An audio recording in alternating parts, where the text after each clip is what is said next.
Welcome to the ZoneAlarm Firewall Setup. We're going to walk through setting up the ZoneAlarm Firewall. First, we need to open a browser and go to www.zonealarm.com. It'll automatically default to the store content, so just don't worry about that. Just go right to, like I said, www.zonealarm.com. Then go down to the middle of the page, and you'll see a little drop-down box where you can select that and go ahead and select the ZoneAlarm free firewall. Click on that, and then you'll be sent to a page. And they're going to try and sell you the more advanced firewall. I can't blame them for doing that, so they'll do that a couple times. But go ahead and just download the free version. And this file that we're going to download is really just a file to help or guide us in the download. It's not the actual file. It's just so that if the download stops or whatever, it can restart. So it's like an aid to help making sure that it's going down to the right place.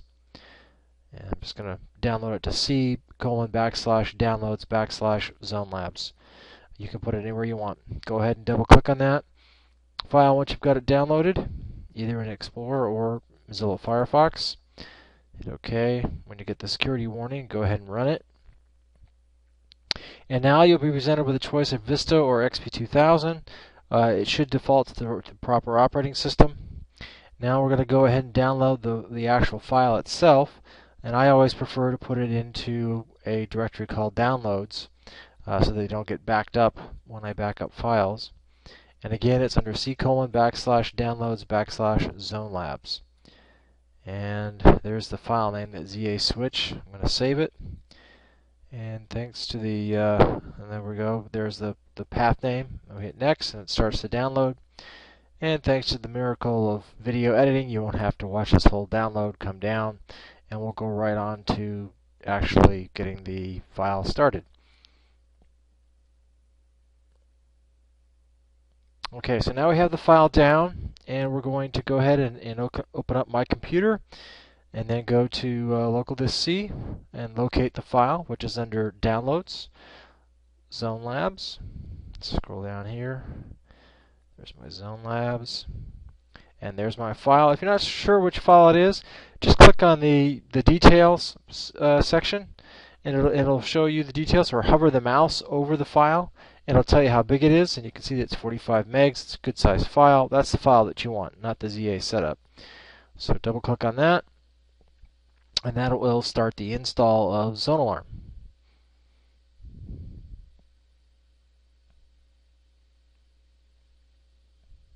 Give it a second here so it gets everything going.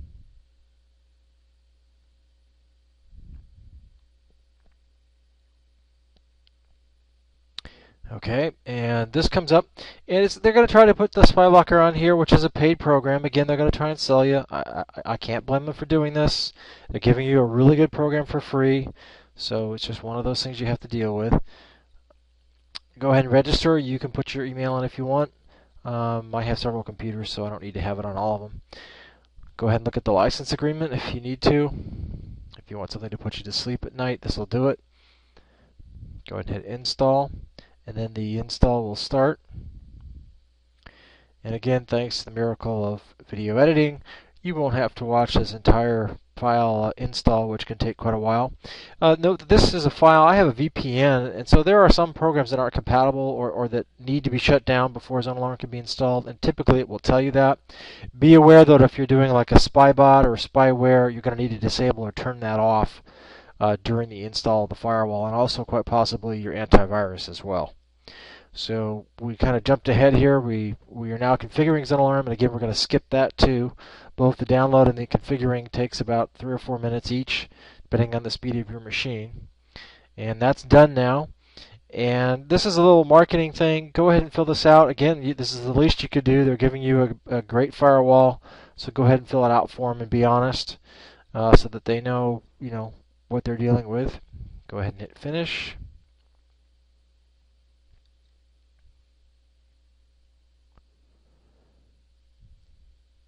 And go ahead and let it do the start. And so it's going to start the firewall up now. and then we're going to be prompted to do a reboot. Again, they're going to try and sell it to you again. Like I said, you're getting a free product. I wouldn't complain. But here, hit no thanks unless you want to try out the full security suite. Go ahead and let the computer do this scan. It's important that you do this because it'll find some of your base files and things like that, things that are running in memory. Just makes it a little bit easier to get the things running. And here you're prompted to do a restart. Make sure you've saved any files you have, open and closed everything, and then go ahead and hit OK, and it will start the reboot as soon as you hit OK. You won't have to tell it to restart. It'll do that automatically. Okay, so now we're back from the reboot. This is the menu that comes up and says, again, it's asking you, do you want to get more information about the spyware and other programs? Just say no, thank you. And that should complete the install of ZoneAlarm. There's also this little thing that comes up to ask if you want to watch the video. It's actually a very good video and very useful. Go ahead and take 5 minutes and watch that if you want. But it'll give you more information about doing the setup of ZoneAlarm. And now, once that's done, the first time you've rebooted, ZoneAlarm comes up with this menu. And this is your menu to access and make adjustments to ZoneAlarm, look at what's going on, and those kinds of things. And there's kind of a general menu in the very beginning that kind of walks you through or tells you the status of the product, the version, and any preferences that you might have, and that's sort of like the overview of the product. Notice here that we have Protect the ZoneAlarm client. You will have to uncheck that if you're going to have someone remote in and be able to modify the ZoneAlarm for you. Otherwise, leave that checked. That means that somebody can't come in and change things. Okay, some of the things we have to set up, we've got to go in and we've got to set up the firewall, we've got to set up a zone. What this does is if you have more than one computer on a network, or if your computer is not directly connected to the internet, you need to do this so that you can communicate with your router and with the internet. So we're going to add a subnet, and that's going to allow us to add a group of computers by giving a network address. In my case, it's 10.0.10.0 with a subnet mask of 255.255.255.0. Most people will have 192.168.0.0 or .1.0 in this place instead of the 10.0.10.0. To find out your information about your IP address, you can open up a DOS prompt, go run, and then type in command or CMD. It'll open up a black box like the one you see here, and then type ipconfig /all, and that will give you information about the IP addresses as it stands right now on your machine. And there you can see there's my IP address on my machine, there's a subnet mask in my machine. Basically what you're going to be putting in that subnet is you're going to be putting in everything's going to be these first three numbers, the 10.0.10 followed by a 0. This 248 is an actual individual address assigned to my machine. When you're done, hit exit, and there we go. There's my subnet address all set up. I've got it given a description. It's all set to go. So now I'm going to hit OK. And now the apply ungrays, so you got to make sure you hit apply. And now you can see there it is. It's listed in there. Now we've got to set up program access to make sure that some of our programs have access. And you notice here that we've got this generic host. Leave that alone. That's by default. But with several of our programs that were in memory are sitting here with question marks on them. And I already know that, like this one, this VoIP phone, I'm going to allow it. Very rarely do you allow all four of these to have green checks.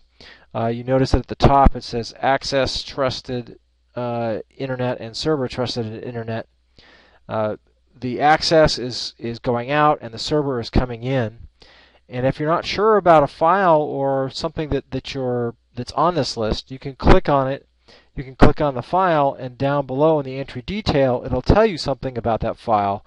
And most of your files should be installed under C programs, common files, or C programs with the name, and that'll help you decide whether or not these should be allowed. So here I've got a couple in here. I mean, I know that AVG, which is my antivirus, so I'm going to allow that, and I'm doing a left click to get the green.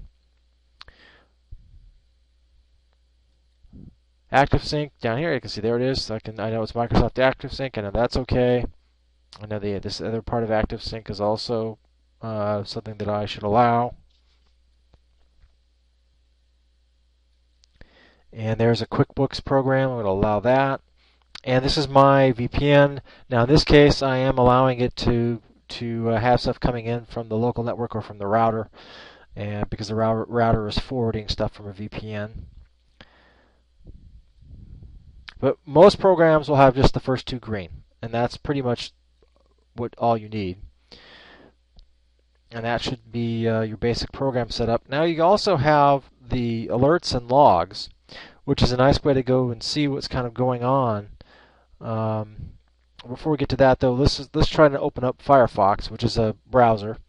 And when we do, we come up with this little window that's going to pop up in the lower right, and it's telling us that we're trying to access the trusted zone, and we need to remember this setting so it doesn't keep asking this, and then hit allow.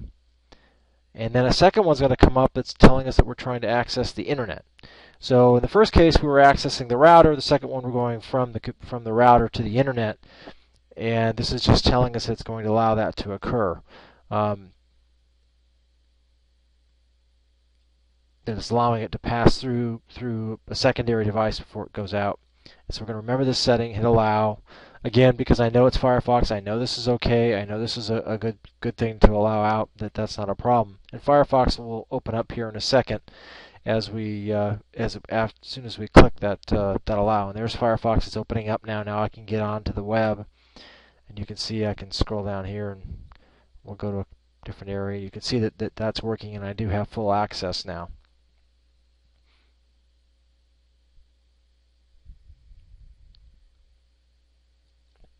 Now you see when I close that, and that's just a Firefox thing, the clear private data. Firefox now has two green checks in it. So I can add the program, or I can start the program up and then have it pop up and allow me to set those settings for that program. And it allows me to set up the firewall the way I want. Again, here the other thing is these logs. Under the firewall, obviously nothing's come in from the outside.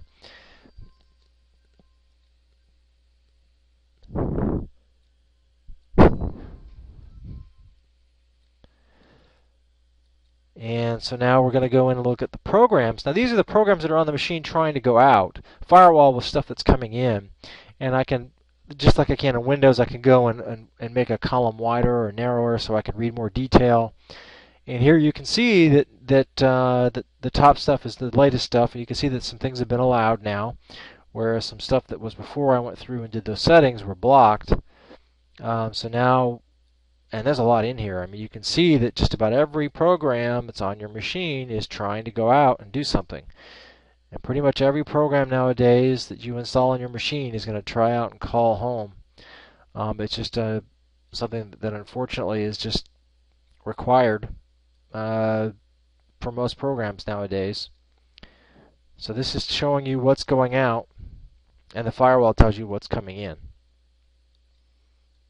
And again, there's nothing on the firewall. Typically, I'll have something from my VoIP or from my VoIP phone that will be coming in.